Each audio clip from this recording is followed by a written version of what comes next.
this is the first camp I can, like, you know, enjoy myself and be back. My headspace that I'm in now is way better than what I was before, and that's the only thing that mattered to me. A lot of things out there about the size and all of this stuff, but people forget that Tank's a top 10 pound for pound fighter, and he's got power in both hands. And skill-wise and technique-wise, he's been doing this for so long. In this fight, I feel like Tank has the edge for sure. You know, he's a real fighter, you know, and got skills, high IQ fighter. Regardless of the weight, you know, I've personally seen Tank, you know, spar heavy. Jake Paul versus Gervonta Davis, a matchup nobody saw coming. Two stars from completely different worlds are stepping into the same ring, both determined to prove they're the superior fighter. The hype surrounding this clash is absolutely real. Day, right? You have to understand, I went from doing YouTube and Disney Channel to 5 years, you know, once to twice a day, 6 to 7 days a week, training, recovery, taking it more serious than ever. I'm just a different specimen. My body is filled out. I'm going into my athletic prime, and going into that and my body filling out, I just feel amazing and feel super strong. Jake Paul has been vocal about his intense training for the Gervonta Tank Davis showdown. He claims he's bringing top-tier talent into his camp and even boasts about dropping sparring partners. Jake revealed that Shakur Stevenson will be joining him this week to help him prepare for Tank. But in a rare moment of honesty, Jake admitted something unusual: Tank is dangerous. Critics often dismiss Davis for being smaller, claiming he's too undersized to hang with Jake. Jake disagrees. He openly acknowledges Tank's power in both hands, calling it real. He says Tank hits like a runaway truck, despite his shorter frame. When Jake admits he's actually scared to step in the ring, that says a lot. It shows a deep respect for Tank's knockout power and skill, and it proves this fight is far from a gimmick. Going into a fight that I've actually ever been, because I know how good these people are that I'm sparring, and being able to see how good they are and knowing how good Tank is, it's actually going to be my toughest test to date. Yeah, I think, Jake, you could make the argument, right? Pound for pound wise, this guy's the most ferocious dude in the whole sport, couldn't you? For sure, for sure. I think he has probably one of the highest knockout percentages in 90-something%, right? Exactly. And just his speed, his elusiveness, his ring IQ, his conditioning. You know, he's gone 12 rounds so many different times, something that I've never even done. So he's going to be sharp all the way through. I mean, the list goes on. And so just actually being vulnerable for a second, it's like, this is crazy. This is scary. It's kind of keeping me up at night. Jake, how do you prepare for, like you said, a guy who is shorter than you? How do you find a sparring opponent to replicate something that obviously, you know, there's nobody else out there that's Tank Davis? How do you prepare for a guy that's different stature-wise? Yeah, no, we have world champions. Raymond Ford in the 130-pound weight class. We got Montana Lovin. Shakur Stevenson is coming in this week. So just sparring against guys on their level and people who have, you know, been doing this their whole entire lives. But we're really focusing on speed. And not as much on power. I'm not doing as much like weightlifting and all of that stuff. I'm actually trying to like lose some muscle so that I have less weight and so that my punches are coming off faster. Many fans don't realize the truth about Tank's journey. From the start of his career, he's been sparring with heavyweights, and not just any heavyweights, but highly skilled ones. According to analyst Showbiz The Adult, Tank didn't just survive those sessions, he dominated them. He punished men far bigger than himself. If Tank can handle skilled heavyweights in the gym, a cruiserweight like Jake Paul won't intimidate him. Jake may have size, but Tank has faced bigger and better opponents before. Showbiz emphasized that those heavyweights were far more technical and experienced than Jake. While Jake has evolved from influencer to legitimate boxer, he's still learning the fundamentals. Tank, meanwhile, has been fighting elite talent since his teens. So if Tank thrived against larger, more skilled fighters, Jake's size advantage might not be enough. According to Showbiz, this fight isn't a mismatch for Tank, it might actually be Jake stepping into dangerous territory. For bigger people, like from middleweight to heavyweight. And the thing is, don't be surprised, okay? This is a photo. This is a photo of one of the bigger guys that he was sparring. But in the past, You know, like maybe a few years ago, he was fighting a guy in Mayweather's camp. He was a bigger guy. I think he was like a middleweight or something like that. He was whooping his ass. One time he was like on live whooping a bigger guy's ass. I mean, he's just beating bigger guys like middleweights and stuff. He's done that in sparring forever. Remember this story? I've brought it up a million times and I've showed this clip a million times, but on Ellie Set Back. This story of this guy saying how Gervonta Tank Davis knocked out this heavyweight. Tell me the story. What happened? Tank, what's the one boy name? No, don't say a name. I don't want to embarrass anyone. Oh, no, you're right. But tell people what happened. Man, I was about to spar. Before I was about to spar Tank, he was sparring this big boy. A heavyweight. Heavyweight boy. And Tank hit that nigga. He hit him so hard that he was on the top of the rope just like this. I'm like, I thought he died. Like, I ain't gonna lie to you. I thought he died. Hey, I've seen him knock out some heavyweights. He might knock all the ass out now. You knocked out a heavyweight? Yeah. How was that? Because I hit harder than Wilder. Now, granted, the heavyweights that Gervonta Tank Davis is whooping and sparring is not like, you know, all-time great heavyweights, all right? And it shouldn't be. But he's sparring the level of heavyweight that, you know, more experienced than Jake Paul, right? But Jake Paul has beaten those heavyweights himself, all right? I'm thinking that is the caliber of heavyweight that Gervonta Tank Davis is sparring, but he's whooping their asses. And that's a good thing. Honestly, I feel with Jake Paul sparring Raymond Ford, to me, it looked like Raymond Ford got the best of him. It looked like Jake Paul was a little exhausted, and it looked like Raymond Ford wasn't. It looked like Jake Paul was a little disappointed in his performance, and Raymond Ford was trying to give him a pick-me-up. Like, you know, just kind of letting him know. No, like, you know, we do this and do that. It just looked like Raymond Ford was in a confident, secure place, more dominant place, the more alpha out the two in the ring, and that's Raymond Ford. That ain't Gervonta Davis. You know, I love Raymond Ford. I have him on my fighters list. But still, I don't think anyone thinks he's as skillful or as powerful as Gervonta Tank Davis. Tank Davis has made a big decision. He's not going back to 135 pounds. The constant cutting was too draining. Now, he's focused on staying fresh and strong at 140. This move shows his growth and mindset shift. He's preparing for bigger challenges, including Jake Paul. After this fight, Tank plans to remain a full-fledged super lightweight, aiming to dominate the division. Some fans think the new weight puts him at a disadvantage against Jake, who's naturally heavier. Tank disagrees. He says this is where his body feels strongest, or his stamina and power peak. At 135, he already produced highlight reel knockouts. At 140, he's promising show-stopping power. Jake Paul might just experience the first example of this new, improved, and even more dangerous Tank Davis. Had been throwing fits a few weeks ago when Gervonta had announced that he would be fighting Jake Paul in, I believe it's coming up in just about a month, or a little bit less than a month, and that he would not be, at least immediately, he would not be rematching Lamont Roach. So people went all up in arms. Shout out to my guy, Big Dog Willie, who even right now is claiming that Gervonta Davis is going to go try to fight in WWE or something like that when he gets done with Jake Paul. But the truth of the matter is that Gervonta Davis is coming back to boxing. He's always said that he's coming back to boxing. He said he's going to run off, get this bag real quick, and he'll be right back. Well, as you see, the 135-pound WBA, the WBA, where he holds his 135-pound championship, has not stripped him. They said that they were going to look into it if he had not rematched Lamont Roach, but nothing ever really came of that. So as of right now, he still has his 135-pound title, but I'm telling you, the way that things are panning out, I don't think he's going to go back down to the 135-pound division. I think he's going to go to the 140-pound division where really and truly all the smoke is there. Add to it the fact that when he fights Jake Paul, he's going to be fighting Jake Paul at a higher weight than he would necessarily be fighting guys at 135 pounds. You're probably not going to see him drain down for the fight. I don't think he's going to bulk up at all. But usually when guys play with their weight and they go up and allow themselves to fight at a higher weight or fight people at higher weight classes. Trainer Carmamel Moughton shared his perspective. Tank has the edge, easily. He points out that Tank's experience sparring heavyweights means Jake's size won't bother him.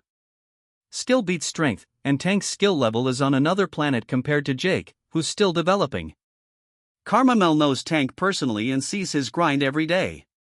His insight carries weight, talent beats size, and skill beats raw power. Tank versus Jake Paul. I feel like it's gonna be a good fight, entertaining.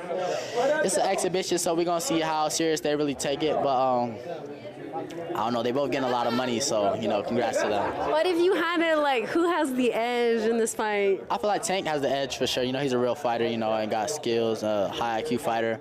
Regardless of the weight, I've personally seen Tank, spar heavyweights, and even me, I spar heavyweights, So the weight's not really too much, for a lot of great fighters, so I feel like Tank gonna get it for sure. Do you think he kind of be an advantage because he's small and fast? Someone said that. I'm I didn't think about that actually. Yeah, possibly. He gonna see a lot of Jake Paul's punches coming. He can be able to evade them and then set him up for a big counter. Wait, but do you think this is gonna be different than the other Jake Paul fights we've seen, against Mike Tyson and Julio Cesar Chavez? I know a lot of people weren't the happiest with that, but I feel like Tank's gonna give him a different fight. Do you think so? I think so. We'll see how he adapts because a lot of people think it's hard, for a small guy to be fighting a bigger guy, but it's also hard for a big guy to be fighting a smaller guy. It's a small target, they're very fast, so we'll have to see how he adapts to it. Wait, and is Floyd Mayweather versus Mike Tyson really happening? Yeah, that's happening. No, it's not. Yeah. Wait, is there a date already, or what's going on? I don't think there's a date yet, but it's definitely an official fight and it's happening. So what do you got to say about that? What's going on? It's gonna be a great show. Floyd's gonna do his thing. Hopefully I'm on the undercard so I can put on a great show as well. No, really? You guys already talked about that? Not yet, no, but we'll have to see. Yeah, for sure. And are you gonna fight again this year? What's next with you, Carmel? I don't know. At the moment, we haven't heard nothing. We're just waiting, staying patient, staying ready. But I should be back at least one more time before the end of the year. When the fight was first announced, Shakur Stevenson was among the loudest critics. He questioned why a world-class champion like Gervonta Davis would fight a YouTuber-turned-boxer instead of another elite professional. But the story has taken a twist. Reports claim Jake Paul offered Shakur a hefty sum to join his training camp, helping him prepare for Tank's style. Fans are calling this a surprising move. Analysts argue that if Shakur truly believed the fight disrespected boxing, he wouldn't have accepted the offer. Yet once money entered the picture, his stance shifted.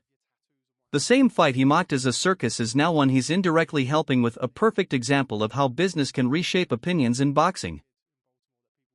A lot of money to help him in camp, some easy money to come spar somebody or whatever. Go get your money, right? But what's funny to me is for someone who had nothing positive to say about this fight, and someone who was critical of Tank Davis for taking this fight and tried to shit on Tank Davis for taking this fight, he sure is doing whatever he can to be a part of it. He sure is doing whatever he can to be a part of the fight. And then to take that a step deeper and a step further, for someone who doesn't want to talk about Tank Davis anymore, he sure is making moves to ensure that he is continued to be mentioned with Gervonta Tank Davis. Shakur Stevenson is not stupid. The new firm that he hired to do his PR work and get him to do these interviews and try to enhance his brand, they not stupid. Jay Prince not stupid. Josh Dubin not stupid. The people around Shakur Stevenson have been building social media brands, building boxers, and building talent in different industries at the same time. I mean, for a long time. They know how this shit works. They not dumb. They know the conversation that is going to surround Shakur helping Jake Paul. Tank Davis' biggest rival going to camp to help Jake Paul. If Jake Paul has any kind of success in the fight, Jake Paul was successful because Shakur Stevenson is on a different level and he helped prepare Jake Paul for the fight with Tank. That's why Jake Paul did so good. They know this, bro. And to me, that's the problem that I always have with these guys like Shakur Stevenson. You can throw Lamont Roach in there. You can throw Devin Haney in there, bro. You can throw Keyshawn Davis in there if you want to. My issue is they won't admit what it is. And I guess it's an ego thing, it's a pride thing, because I get it, bro. Offset offered his own take, focusing on the physical matchup. He believes Jake Paul's natural size and strength give him a legitimate chance to win. The weight difference is obvious, and if Jake lands the right shot, Offset says it could be a game changer. Still, he acknowledges Tank's incredible defensive skill, the ability to slip punches, counter instantly, and make opponents miss all night. In Offset's view, this fight is a clash between size and skill, a big, powerful challenger versus a slick, technical champion. Jake Paul and Tank Davis? I don't understand how that's happening, though. I mean, that's kind of what Jake Paul does, right? That nigga's 7'8". 6'7". I'm not saying 7'8". Like, the nigga's 6'4". So you think Jake wins? Yes. This is kind of like the Mayweather versus Logan Paul fight. And Mayweather, he got the better of Logan for sure. I think Logan's even bigger. Than Jake? Fuck no. Logan's bigger than Jake, yeah. Bigger, yeah. But Jake's now a more experienced boxer than probably Logan was at that time. I don't know. That weight shit, man, that shit is a real thing. What's the odds on that shit? I wonder. Not out yet? Who do you think will win out of Canelo? I don't really follow boxing like Canelo, that. Man. I like Canelo? I like my boy, but Canelo's just Canelo's a beast. He not old. He still got it. He hit hard as a motherfucker. And then like the fighters he fought and lost to was some dogs though. Like most people won't get in the ring with him. So it's like I feel like I don't know. Has he got the I don't know. I feel like he gonna land though. What's that? What's the odds on that? Oh, listen to this. Davis is minus 205 to beat Jake Paul. Jake Paul's plus 155. Wow, that's tight odds. Tank Davis is minus 205. Jake Paul's 155 opening odds. Dude, that's crazy. I don't know. Tank 5'2" though, but it's like he's so short, fast. Yeah, Yeah, I'm saying the height difference is like crazy. is Jake even gonna be able to hit him? Like he's probably so fast. Tank's gonna be able to hit Jake. He's short though. Tank's gonna hit him a lot, right? How tall is Tank? 5'7". He's like 6'3". So different. That's no, I know. 6'3" and big. Now technique, he got him in technique because he's for sure. Yeah, but I don't know. I got to see that fight. That shit sound crazy. You gamble on football? You sports bet? You have to pay him a lot of money to that fight. Oh, they're making so much money. Some analysts believe the criticism Tank receives isn't about boxing, it's about envy. From the start, Davis has faced jealousy from other fighters. Now, with the potential to earn a massive payday, that jealousy has only grown. These analysts argue that the same critics attacking Tank would jump at the same opportunity if they had it. Instead of celebrating his success, they choose to tear him down, proof that much of the hate comes from those who wish they were in his shoes. Fire! I get the chance to pick a great business mind brain and help give him some game in the process. I'm down. Oh, we know you're down. So for one, you look like you hating on Tank, bro. Like you specifically. Two, this is the same guy that said he's not watching the fight, but now you're somewhat taking part in the fight because you're trying to gather or help prepare Jake Paul for the fight. And then this is what Shakur Stevenson does, in my opinion. Shakur will make questionable choices, do certain things, right? And then afterwards, he'll be like, yeah, now that I got y'all attention, I got everybody mad at me. Bro, the stuff you're doing is weird. You know what I mean? And it's almost like, to me, it's almost close to like Karen behavior, in the sense that Karens, you see some of these Karens and they do all this extra stuff and then act like the victim.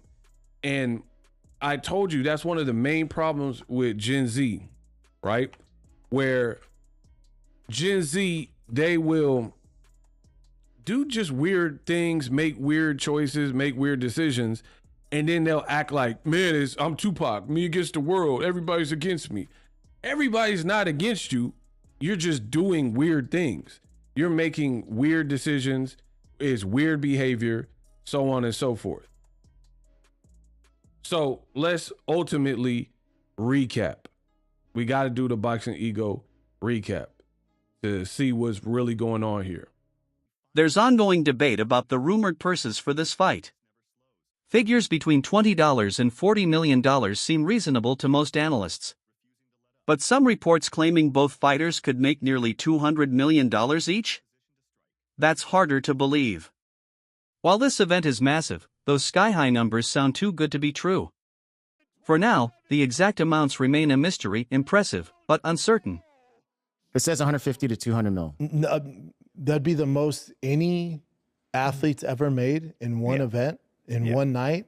Where are they getting that money? I mean, it's Netflix. Okay. Mike Tyson didn't make that. Jake Paul didn't make that. No. 20 million, I would believe, not 200 million. 20 million seems realistic. That's a lot. Even because Netflix is bigger, but there's no pay-per-view model. So, and Gervonta is a big pay-per-view draw, especially for being a lighter weight class. Yeah. So 20 to even 40 I can get. Oof, that's a lot. 40 I can understand. When push comes to shove, though, like 20. Like Canelo's getting that 40. Yeah. But Gervonta Davis, he was, especially on Showtime, he was a big pay-per-view star. Yeah. He's a knockout artist. 200 mil is just completely false. Man, I mean, you swipe. What it says? Swipe to read more. What else does it say? No, there's nothing there. That's probably from the original. God, Jake is so much bigger. Yeah, man. That's it for today's video. Stay tuned, the story of Jake Paul versus Gervonta Davis is only getting started. Yeah, man. That's it for today's video. Stay tuned until next time.